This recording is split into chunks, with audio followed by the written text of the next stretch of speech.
নমস্কার ভিউয়ার্স, বিদুলের পক্ষ থেকে আপনাদের স্বাগত। ভিউয়ার্স, আজ সুরবন্ধজিকে নিয়ে একটু কথা বলি। আমার সবথেকে প্রিয় এপিসোড। আমি তো সপ্তাহে 4-5টা আপলোড করি ভিডিও। আজকেটা সবথেকে আমার প্রাণপ্রিয়, বা উনিকে নিয়ে কিছু বলতে হবে। কিন্তু ভিউয়ার্স, একটা কথা বলি, সেটা হলো আজকে শেষে একটা গান গাইব। আপনিও কিন্তু তাল মেলাবেন, আপনি কিন্তু সঙ্গত দেবেন, এটা অনুরোধ রইল। যে দেখছেন আপনি, গানটা তো অবশ্যই আপনারা জানেন, সেই গানটা আপনিও সঙ্গত দেবেন। শিলিগুড়ি থেকে একজন গুরু ভাই আমার কাছে একটা লেখনী পাঠিয়েছেন, প্রতিবেদন।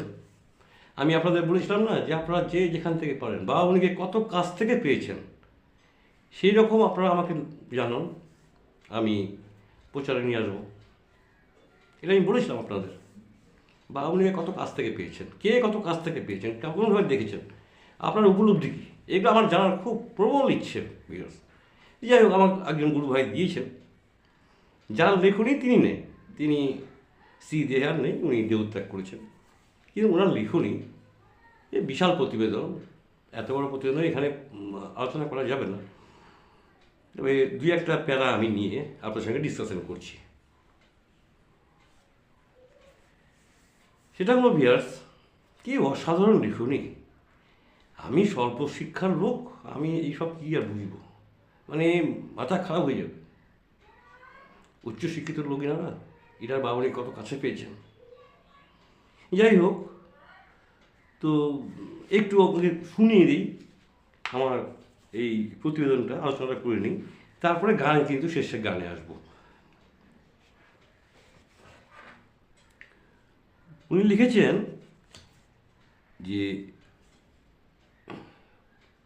শ্রী শ্রী বাবামণি 10ই চৈত্র 1368 সনের এক পত্রে লিখিয়াছিলেন, আমি সুনিশ্চিত জানি আমার মতবাদ, আদর্শ ও কর্মনীতি আধুনিক কালের কোনো প্রাতঃস্মরণীয় পুরুষের অনুকরণ নহে।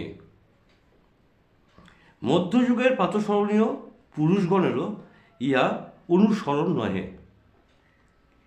পূর্বাচার্যদের সহিত সুনির্দিষ্টভাবে আমার কতগুলি পার্থক্য আছে। আরও পরিষ্কার করিয়া তিনি বলিয়াছেন, গতানুগতিকতা আমার পন্থা নহে, আমি পৃথিবীতে নতুন ইতিহাস সৃষ্টি করিয়া আসিয়াছি। তার এই উক্তিতে দুটি পন্থার ইঙ্গিত রইয়াছে কিন্তু, একটি গতানুগতিক এবং অপরটি অগতানুগতিক।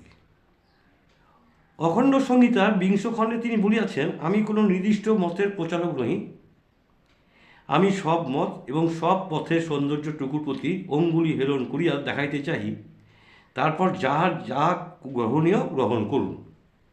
সুতরাং তার অগতানুগতিক ভাবধারা নিয়ে আলোচনা করলে অখণ্ড দর্শের প্রকৃত স্বরূপ সম্বন্ধে স্পষ্ট ধারণা করা যাইতে পারে।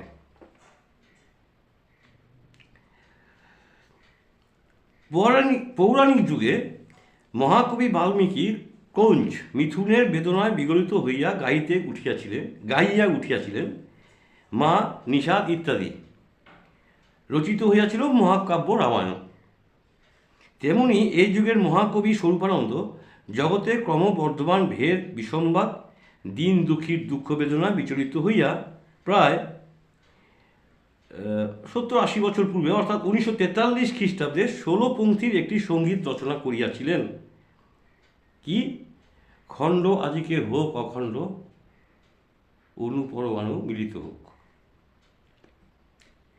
যে সঙ্গীতটি অখণ্ড সঙ্গীত নামে পরিচিত, সঙ্গীতটির মধ্যেই আভাস পাওয়া গিয়েছিল অখণ্ড দর্শের। এইটুকু নিলাম ভিউয়ার্স। ওনারকে নিয়ে আমি আবার আসবো, সামনে বৃহস্পতিবার আবার আসবো। খুব ভালো লিখুনি। তারপরে বুঝতে পারছেন তো আমি কোন গানটার কথা বলছি। খণ্ড আজিকে হোক অখণ্ড, অর্থাৎ ভিউয়ার্স দেখুন, অখণ্ড, অখণ্ডর মানেই তো আমরা বুঝলাম না ভিউয়ার্স। ওনার ভাবাদর্শে অনুপ্রাণিত হয়ে যে যুবা সম্প্রদায় উঠে আসছে ভিউয়ার্স, তাদের কাছে ভুল বার্তা যাচ্ছে আমাদের এই শ্রেণী বিন্যাসটা, এই বিভাজন, তাদের ভুল বার্তা যাবে। আর তারাই কিন্তু আসল কারিগর, তারাই কিন্তু ভবিষ্যতে ধরে রাখবে এই সংগঠন, আমাদের অখণ্ড মণ্ডলীকে। আমরা যেমন দীক্ষা নিয়েছি বাবামণির কাছ থেকে, তো এখনকার যুবা সমাজ তো তারা বাবামণিকে পাননি, তারা যে কোনোভাবে দীক্ষা নিয়েছে, বা অনেকে দীক্ষা নেয়নি, যাই হোক, কিন্তু বাবামণির ভাবাদর্শে অনুপ্রাণিত হয়ে এসছেন। তারা যদি এসে দেখে আমাদের বিবাহ মানে বিরহ বিচ্ছেদ, এই বিভাজন, এই বিদ্বেষ ভাব, এগুলি যদি ওনারা দেখে, কী শিক্ষা হবে, ওনার কী শিক্ষা পাবে?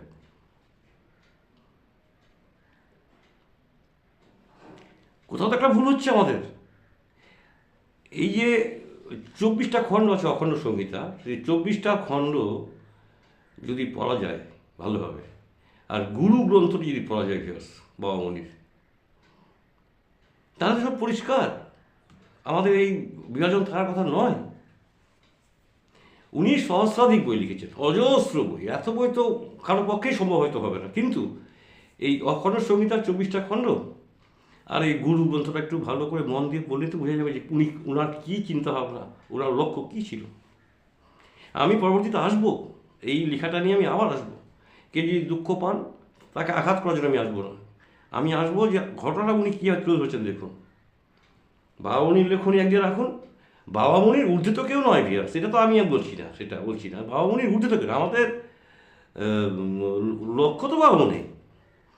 তো বাবামণি যেভাবে নির্দেশ দিয়েছেন আমাদের, সেভাবে পালন করলেই তো আমরা সবাই এক ছাতার তলায় চলে আসতে পারি। এক্স্যাক্টলি আমার সংখ্যা জানা নাই, সম্ভবত বাবামণির শিষ্য তো গ্রহণ করেছেন প্রায় 10 লক্ষ লোক আছেন ভারত বাংলাদেশ মিলে। তো এই 10 লক্ষ লোক এক ছাতার তলায় আসা যায় নাকি? ভুল বুঝাবুঝি, ইগোর লড়াই কেন? উনি কষ্ট পাচ্ছেন তো, ওনাকে তো কষ্ট দেওয়া হচ্ছে। আমরা ওনার নীতিটাকে নিয়ে এগাবো, এই তো ব্যাপারটা। সবাই সমান। ওই উপাসনা শেষে উনি বলেছেন না, এখানে মান সম্মানের প্রশ্ন নেই, উপাসনা শেষে তো উনি রেকর্ডে বলেছেন সবাই সমান এখানে। কিন্তু এই ইগো, আমাদের কিছু সিনিয়র গুরু ভাই বোনরা এই ইগোর লড়াইয়ে নেমে পড়েছেন, এটা কিন্তু ঠিক হচ্ছে না, এটা পরবর্তী প্রজন্মকে ঠকানো হবে। যাই হোক, আমি ভিউয়ার্স বাবামণির কথা বলবো, তাতে কেউ যদি আমাকে খারাপ ভাববেন, কিছু করার নেই, আমি বাবামণির কথাই বলবো, আমি মন গড়ানো গল্প করবো না, কারণ আমি কোনো দলেই নেই, আমি বাবামণির দলে আছি, বাবামণির সঙ্গে আমি আছি।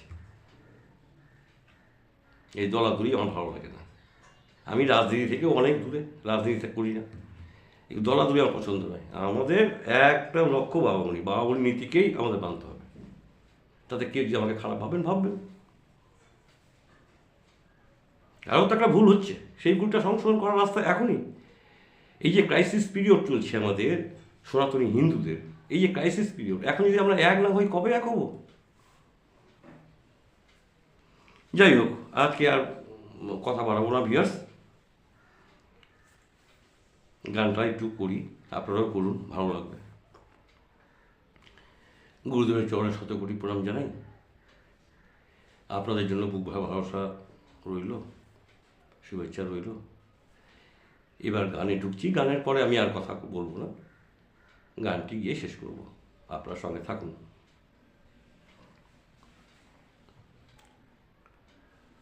খণ্ড আজিকে হোক অখণ্ড, অনুপরমাণু মিলিত হোক।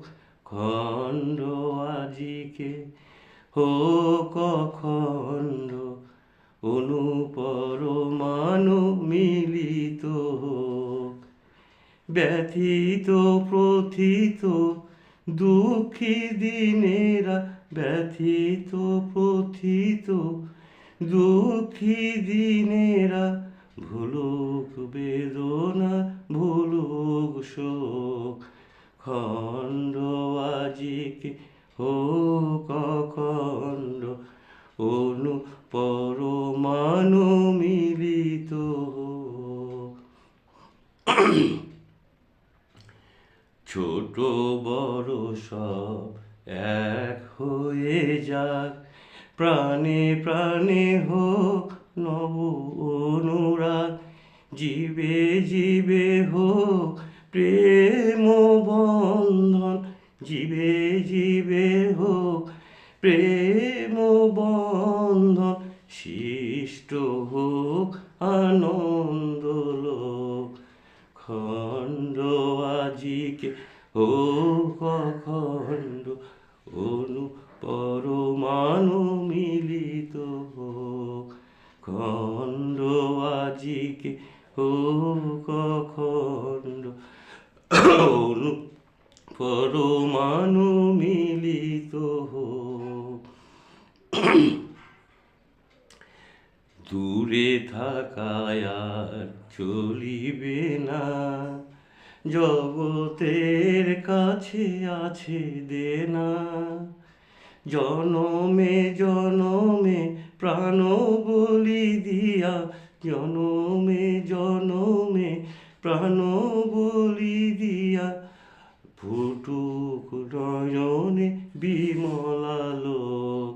খণ্ড আজিকে হোক অখণ্ড, অনু পরমাণু মিলিত হোক।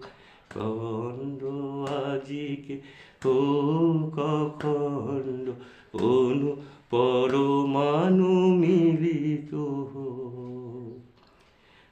অপগত হোক আত্মকলহ, স্বার্থ প্রসূত দুঃখ নিবহ। অপগত হোক